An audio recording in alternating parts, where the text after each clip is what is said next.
Hey pilots, Craig Game with Paraglider Service USA. Today we're going to go over doing a Brummel lock-splice. This comes in handy when you're trying to replace a line in the field. You won't have to sew it. This will work for one end loop, but the second end loop you're going to have to do a hand sew it. But let's go over the Brummel lock-splice here like we plan on. Some things you'll need is you'll need a marker, a good pair of shears that are designed for Kevlar, Dyneema, and you can get these on Amazon for reasonable prices, like 20 bucks, and this thing's working fantastic. You can spend up to 200 bucks on these. You don't need to spend that much. This one I think is called Ascend. But yeah, it's great for tapering the cutting and also tapering the ends. And then tapestry needles for splicing, a couple sizes, a few sizes of those. Smaller one for smaller lines, larger one for larger lines. And then I prefer guitar string. This is 18 gauge here, and then I use 13 gauge, 15 gauge, 18, 20, 23, all different sizes. You just bend them in half, and these work great for splicing as well. But let's go over the Brummel locking splice. So this is based on the fact that you have it's available to use either end of the unsheathed line. So most of your mid and upper lines on most free flight paragliders today are unsheathed aramid. So this is easy to replace lines. If you have a sheathed lower main lines you don't need to replace, for a field replacement it's best just to use an unsheathed aramid of equivalent kilogram rate or higher, so that you can do a field replacement without having to sew, because sheathed aramid you need a sewing machine, but unsheathed aramid you don't, or unsheathed Dyneema you don't. And so let's get into that. So here's a piece of line here we're going to replace. And rule of thumb, you're going to use a couple fingers for the end loop, about 30 millimeters minimum, and then the length of your hand for the tail that's going to be inserted into the core of the line. And so you don't have to get into any measuring per se. So I'll just go ahead and make this line, mark it where I want the end loop real quick here. Bing, bing, bing, bing, bing, bing. Okay. And the way most videos on Brummel lock-splice label these is the part with the tail, the shorter piece, is line A, and this is line B, the one that's the standing part, the longer part. Okay, and so what they're going to ask you to do is just take go through B with A, and so I like using the guitar string myself, so I'm going to use what I prefer. And so we'll stick it through the center of it as best you can, and that's what the tapered ones come in play better, as they go through easier than the guitar string. And then what you're going to do is you're going to take the A line, because this is what's going to go through it, and then you're going to stick that in there, but it's a pain to get it in there. So either way, there's always a little bit of frustration, but I find that the guitar string is more user-friendly in the long run. You just, some things take a little more time, but to me overall it's the better bet. And then what's good about it is you can open it up easier, because the tapered needle, you can't open it up. It is what it is. But this one's a little more flexible. Then you bend this back, crease it, and then you pull it through the B line. Whoops, it came out. Typical problem is things don't always stay where you want. There we go. So get it through, get it to the end, bend it back, crease it, and then pull it through. So the A is going through the B, and there she goes. Sometimes if you're gonna swoosh it up, it'll open it up a little bit more. And sometimes you just gotta finagle it until it comes through. Just got to be patient on this stuff. If you're in a hurry to fly and get a line replaced, don't count on it to happen quickly when you're rushing. It ain't gonna happen. And so part of my problem is I bent it on the thicker part of it. If you just the flared end of the line, this is the trick here, is that just the fuzzy part is what's going to be bent back, and I had it on the part that wasn't flared, and then it's more thinner that way, and then you'll see it's less of a work to get it through.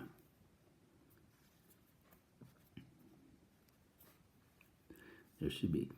And so now you pull the A line through the B line, and the mark for the A, you're going to pull it all the way through, and then that mark there, you're going to do the same scenario here, but you're going to pull through the very end of the B line through this way to make a Brummel locking splice. So we're going to smoosh that up, stick this through the center. There we go.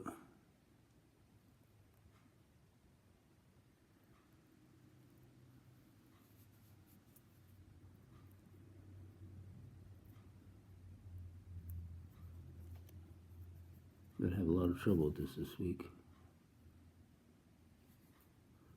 Partly because I'm holding the camera and arms and doing this. Okay, she's through now. Now we're gonna go get the very end of the B. Oops, I made my loop really small. We want to keep that back to where she was.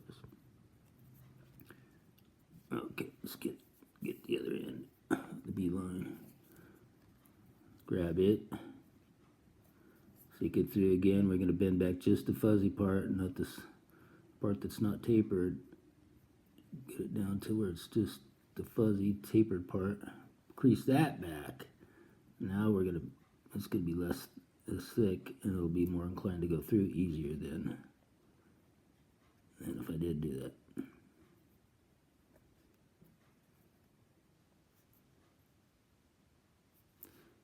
Smoosh it up a little bit. There we go. Okay. So the B's going through the A part. Pull it through. And then this is the lock. So A is going through B, now B is going through A, and this will not slit. This is a Brummel lock splice. That does not need to be hand sewn. It is not going anywhere. And then what we're going to do is we're going to tuck this one inside the core here next. Okay, and so the way to do that is just real closely here. We're going to poke through, and then we're going to grab the end of this A line and insert it. One way I do it is I just take the length of it, I go past it, and then I start inserting my splicing tool, and you'll see why I do it this way. To me, it's an easier way than the tapered needle. Some people prefer, the tapered needle, tapestry needle, I should say, because it has like a dull point.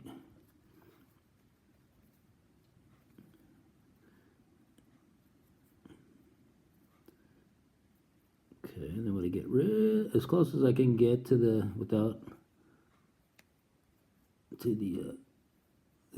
where those two are joined, and I'll poke through the side like so, and then now I'm going to insert the A line, the shorter piece, and this is what we're going to tuck inside the core of the B line. Core, there is no core. It's just unsheathed aramid or unsheathed Dyneema is just an exterior braided line, and the interior of it is hollow. And so we're going to insert this into the hollow portion of it, and I just kind of roll it over it, and I pull the other end of the wire, and it's inside now, and then this will start to shorten. I just milk it along till it comes out the end. And because I started my splicing tool about that much further longer than the tail, it'll allow it to disappear inside of it once I'm done, because the tail's shorter than the area that I inserted the splice tool. Now I'll pull the tail into, it's inside of it now.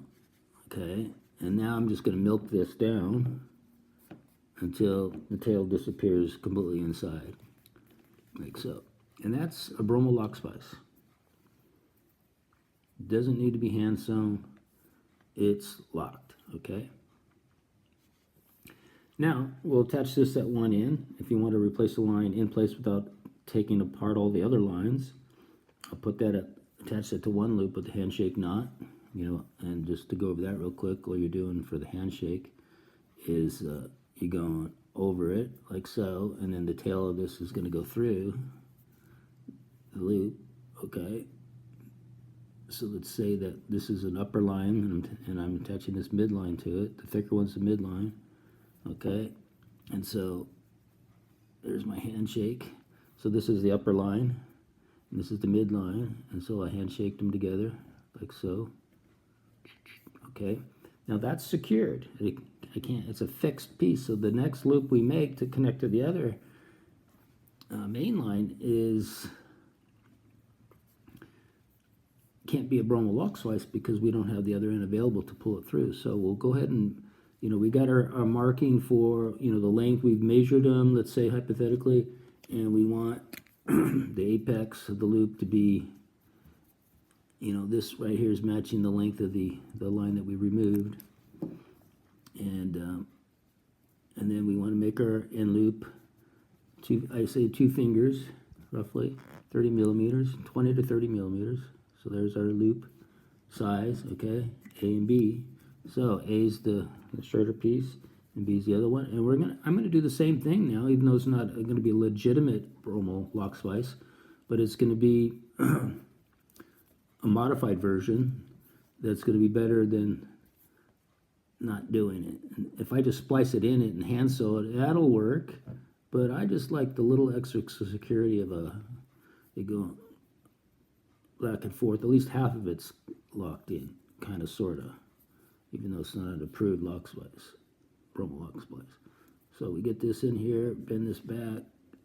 Okay, I'm going to insert that in just like we did on the other one. Okay. Okay, pull that through. So A is going through B, and then we're going to get the other half of the loop. We're going to pull A through, so there it is. Well, actually, we can't grab the other end. So all I'm going to do is pull it back through the B line again. It'll be a quasi lock. It won't be a full lock because it's only half the line, not the full line. I like to go right to left, so I'm going to go this direction. So I'm going to pull the tail back through again. Instead of the opposite, the B line tail, I'm just going to pull the A line through again. It'll give us some kind of a resistance. It won't lock completely, but it will definitely be better than not using it and just sewing it, and that's why I like it. And then I'll stick that in there, bend back the fuzzy part, and then we'll pull it through. Okay, like so. Okay, and then as you can see, the A's going through the B one way and then through the B the another way, and it locks. So if I pull this, it ain't going anywhere, but if I pull just the A, it will move.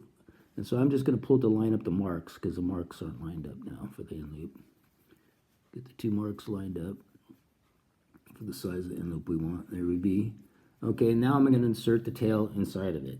Okay, so I go a little bit longer than the tail it is, and insert my splicing tool, and then feed it all the way through. Okay, because we're going to grab the end of that A-line tail and insert it into the braided unsheathed aramid braid's core. Bring this all the way to the end, about there. Poke it through.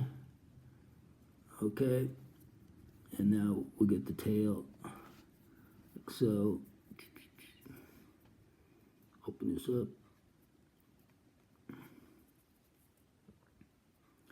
Just get the fuzzy part bent over the wire like so, and then insert it in, and then so I'm gonna just roll my fingers a little bit to get it inside, pull it through. Did I keep it? I lost it. So I lost it. Yeah, so we just do it real quick. Things like this happen. This is real life. A little bit further along. So feed it all the way through. Okay, I didn't grab enough of the tail in for it to hold. I was in a hurry, and that's what happens when you do this stuff. You just can't be in a hurry. You know, you're doing a video, you want to not be too long, and okay, go through, open it up, grab the tail, and the way to do this the right way is just where the flared part starts, that's where you're going to bend it so you're getting all the fibers bent back. And then now she'll go in very nicely. Roll my fingers to get it started.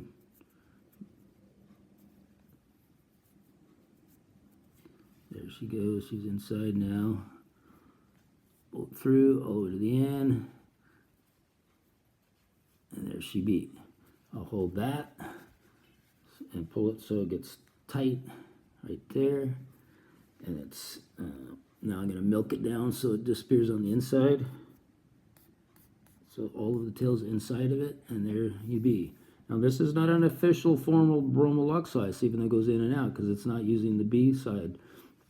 So even though you could really pull hard and it didn't seem like it's going to slip, if I was to loosen up a little bit and pull just the A side, I can get it to move. So with that in mind, we're just going to hand sew this. So I'm going to hand sew it with some bonded polyester thread, Tex 70 on this thicker one. If it was this thinner on sheet air, but then I'd use Tex 45 thread. But I'm going to hand sew it, go in this direction, and then I'll go back over it, back this way, and I'll go about 3 fingers worth, and then I'll back up a little bit and end it. And then because this is unsheathed airman and it's heat resistant, you can use a lighter to melt the ends of the thread. If it's unsheathed Dyneema, please don't use a lighter. It will melt the line itself, so don't do that. Anyhow, there she be. This is how you do a line replacement in the field.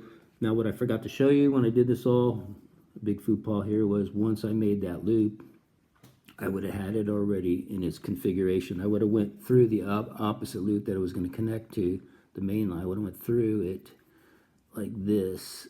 Let's say this is just the bitter end. This doesn't have a loop on it. Okay, and I would have taken it and wrapped it on the back of it, and then I would have went back through the loop to make the handshake loop, and I'll show you how that looks when I'm done here. That's what I forgot to show you. Is now it has the handshake loop like so. Okay, and then I would have had my markings here, and I would have did the A through the B, like everything I did to make that loop, and then the loop would have been made in place. And that's how you would, replace a line while it's in place. But hopefully you get the gist of what I was trying to get here. Talk to you later. Bye.